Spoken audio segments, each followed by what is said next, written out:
Hey, what's going on, guys? Um, the video I'm going to make today isn't really on like a new topic or on any kind of like current events or anything like that. But what I commonly see when it comes to advice about like builds and just weapons and gear and stuff, I think that this is something that people should hear because not enough people really hear it. So basically, I want to teach you a single skill that will help you make good builds. I'm not gonna share. Hey, kitty. I'm not gonna share any specific builds or anything like that. Partially because I don't know them all offhand, and also partially because the meta is gonna change like next week, and then all my advice is gonna be bad. And this video isn't about like grinding gear and how to actually like physically build everything, but I feel like this might reach an audience beyond my normal audience. So just real quick, just so we're on the same page. So to make lots of gear, you play a salmon run whenever the super bonuses are blue, because those give you drink tickets. You do that enough, you're going to get a lot of drink tickets. When you use your drink tickets, you level up 3 things at a time, and if they don't start out perfect, you scrub them right away. You do that a lot, you're going to get a lot of chunks. And if it's perfect, if things work out, you level it up, you use it to finish off the chunks. And if you do that consistently over time, you're just going to build enough resources to make whatever gear you want. But again, that's not what the video is about. The video is about what to do with those resources, right? Like what makes a good build? How do we make good builds? There's some geese outside. My cat really wants them. She's not getting them though. So the advice that I'm going to give you today is actually based on some advice that I got from one of my professors in the community college that I went to. He was my creative writing professor and an English professor, and he gave some advice in one of his classes that really stuck with me. And I'll tell you that story. So there was a homework assignment being handed back. It was some kind of writing assignment, and he gave back the papers, like the grades and the mark-offs and everything. And there were 2 students, and they were friends, and they were sitting next to each other, and they were kind of comparing the papers they got back, and they said, excuse me, professor, we both made the same mistake, and my friend got marked off, and I didn't, and they kind of they basically wanted to not have their friends lose a point for the mistake. And he said, well, you didn't make the same mistake. The paper that got marked off was an error, and the paper that did not get marked off was poetic license. And he went on to explain the difference between the two. And basically, if you break the rules and you don't know what you're doing, you don't understand the rules, it's an error. If you do understand the rules and you do know what you're doing, it's poetic license, right? So what poetic license therefore is if you're masterful of the rules, if you understand the rules, then you have the ability to break them. And I want to give you guys a tool for being more able to understand the builds that are meta, that are out there. That way, when you go to make your own things, you have a better understanding of the rules, so you can break them better, and you are therefore going to be able to do what you want to do. And the end result is basically you're going to combine what is proven to be good, what is meta, with what you believe to be the best or want to use in a way that earns you that poetic license, because the poetic license isn't free. So what I'm going to do is I'm going to break down abilities that can go on gear into 4 different categories.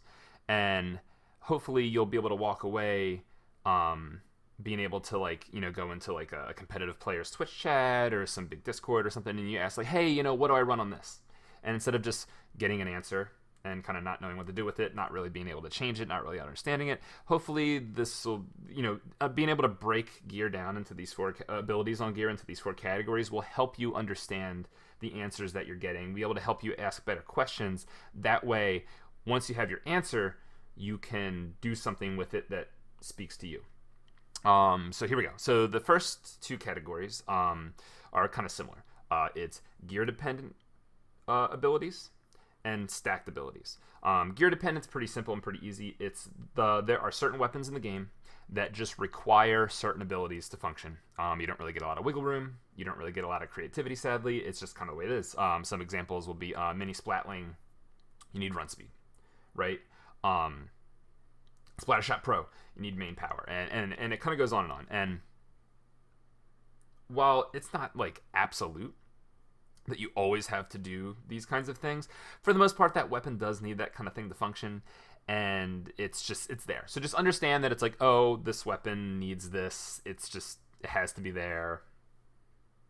Move on. Stacked abilities can look the same, but they're not. So while gear dependent abilities are there because the weapon needs it, stacked abilities are there because the strategy needs it, right? So for example, on a Kensa Splattershot that's meta right now, you will often see quick respawn and stealth jump and some similar stuff being stacked together. All stacked, it's all in a big amount, like 3 mains, sometimes more, and it's all accomplishing the same stuff, and that's like the primary strategy, right? Like your primary strategy for the QRSJ Splattershot is to have a ton of quick respawn and stealth jump so that you can reinforce more consistently to keep the front line active and pushing forward, and your team, if a bunch of QR guys are all working together, you're going to be able to more consistently push forward and maybe defend pushes and stuff like that. And like that's the strategy. A lot of the gear is there for that strategy.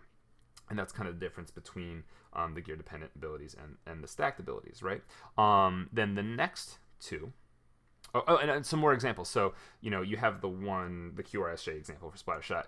Another example is the Ninja Squid Swim Speed Splattershot, okay? So you're stacking Swim Speed, you're stacking Ninja Squid to have the overall strategy of being better in combat and being able to shark around and move around more and that kind of thing. So, and also keep in mind that like they don't have to all be the same ability. For example, like on a Kensa Undercover Brella, you might see something like the last ditch effort and the sub saver and the ink recovery and all this stuff for like spamming torpedoes or whatever. Not the same ability being stacked, but it's all abilities being stacked together to accomplish a goal. Cool. So let's go to the next two abilities. We have utility subs and what I call value abilities, right? So the utility subs, that's a pretty discrete thing. That's pretty easy to grasp. There are just some abilities, the way that Splatoon is designed, the way that the mechanics are designed, there are some abilities where if you use a small amount of this ability, you get a lot out of it. And just the cost benefit of them are just so good that sprinkling some on into your build, saving a little bit of room in your build just to get like these abilities, it makes you more enabled, it makes you more powerful, and it's just, you usually want to include them in there because there's no reason not to. And we're talking, of course, about quick super jump subs, special saver, and ink resist is really good as well because it helps you not take those 99 damage combos and stuff like that. And then you also have like the sub bomb defense, helps you survive a lot of explosive things and gives you armor and stuff. And then also I kind of include swim speed in that utility subcategory. I think that for a lot of weapons, 2 or 3 subs of swim speed is really nice. And again, those are just there because the cost benefit of them is so high. Then you have value abilities, which are similar, but not quite in the same way. Now, value abilities are included in a build in less abundance than something like a stack ability, but they don't quite have like the crazy cost benefit that utility subs do. And the value abilities are more there because it accomplishes something useful, but you're going to you'll be using it for some different reasons. Like, for example, a lot of times you'll see value abilities used in what I call condensed packages. If you're familiar with like card games, it's like, oh, like we'll include like this package of a few cards that do something. It's not the entire strategy. It's not like all the quick respawn and all the stealth jump and it's all working together to like form like the major strategy. No, but it's a few things that kind of accomplish a secondary strategy that is good. I personally, on like the flavor of the quick respawn stealth jump, you'll see me doing a lot of my builds is I will include like a stealth jump and a sub of quick super jump, and maybe like some ink resist or something, and then I'll kind of go in my own direction with stacking some stuff that accomplishes something separate from that. And it's a condensed package, I call it, because you're taking that entire quick response stealth jump, quick super jump, all the utility subs, and you're boiling it down to just its core benefit, which is to reinforce more consistently, to get back in more consistently, to keep up the tempo. If I wear stealth jump and that sub of quick super jump, I'm getting some value out of and stuff, but I'm able to participate in that overall strategy of more consistently getting back to the map, right? Without committing my entire build to it. So it's not as effective as the full QR stealth jump, but I have the stealth jump and the utility and that quick jump sub there to use like a QRSJ light, for example. And then also this kind of value sub category of abilities, it really allows you to kind of be a little bit of expressive.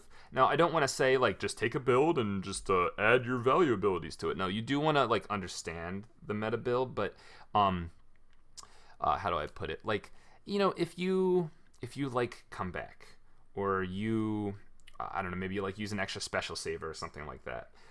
This is kind of your kind of wiggle room to kind of adjust things the way that you want. By just adding a little bit extra to the build that is kind of the secondary strategy that you prefer. And a lot of people do find the ability to put their personal preferences in there with this fourth category. It's just that I kind of warn against kind of using it as an excuse to use things that aren't meta. Understand the meta first. So to reiterate, so you have the stacking of either gear appendant abilities or stacking a lot of stuff that works together for the whole strategy. You have the utility subs that are just there because they're good. That's just the way Splatoon is designed. And then you have the value abilities where it's kind of like the in-between, where it's like a secondary small strategy, right? And what does this allow you to do? Well, when you're asking questions and getting your advice and stuff like that, you can look at the build. You can even ask the person giving you the build, which of these abilities are. And if you can identify something like, okay, well, here's the main strategy. Here are like the utility subs and the stuff that this weapon needs, like maybe some like threshold of main saver for some weapon that's not very gear efficient or whatever. You can understand, okay, here's the main strategy. Here's the other stuff that kind of makes the weapon work well. I can swap out the big strategy thing and replace it with something else that accomplishes the goal that I want to accomplish. Like for a certain map and matchup, maybe you want to be able to like do something with Stingray or whatever. You can do that. So now you have an interchangeable part. On the flip side, you can say, well, I want the full strategy. I want the QRSJ. I want like the torpedo spam or whatever. But I'm going to go in the other direction where it's like, well, I see that we have these ability subs and like this little like package of value that's in the build that like does something. I have my own personal preferences. I'm going to kind of take out maybe rearrange the utility subs in a different way, or replace like this little value package with something that more fits me, that I like to do, that I think I'm good at. And now you're able to take something that's like the standard meta thing, and you've tweaked it in the right way, in a way that allows you to participate in the meta and do what's proven to be good because you're not smarter than the whole world, while appealing to yourself. And this isn't like a catch-all, right? Like not every single build is going to follow these rules. Not every single ability is going to be able to like fit in the ways that you want to. But I think that breaking down builds like this is going to allow you to ask the right questions and analyze answers in the right way that will allow you to kind of understand the rules a little bit better and be able to have your own poetic license with the way that you make your loadouts. So maybe this will help you have a better understanding of what it is you're building. That way your builds are more poetic and not just bad. So yeah, and I guess I'll end by saying that I think that this advice about poetic license and how to combine the best stuff out there with, yourself, this is something that applies to more than just like the gear. Obviously it applies to like which weapons you pick and stuff like that, but it also applies to life in general. And I think that the more that you kind of let this concept marinate in and, you know, start applying it to different parts of your life, that the better you'll be at kind of recognizing the good in stuff and how you can kind of fit yourself in to the mold to make something that is both unique to you but will also survive in the wild and, you know, find you some success. So I don't know, something to think about. Hopefully it kind of lets you look at things a little bit differently in a way that you, I don't know, you find cool, you find it interesting, whatever. But yeah, thanks for watching, guys. Peace.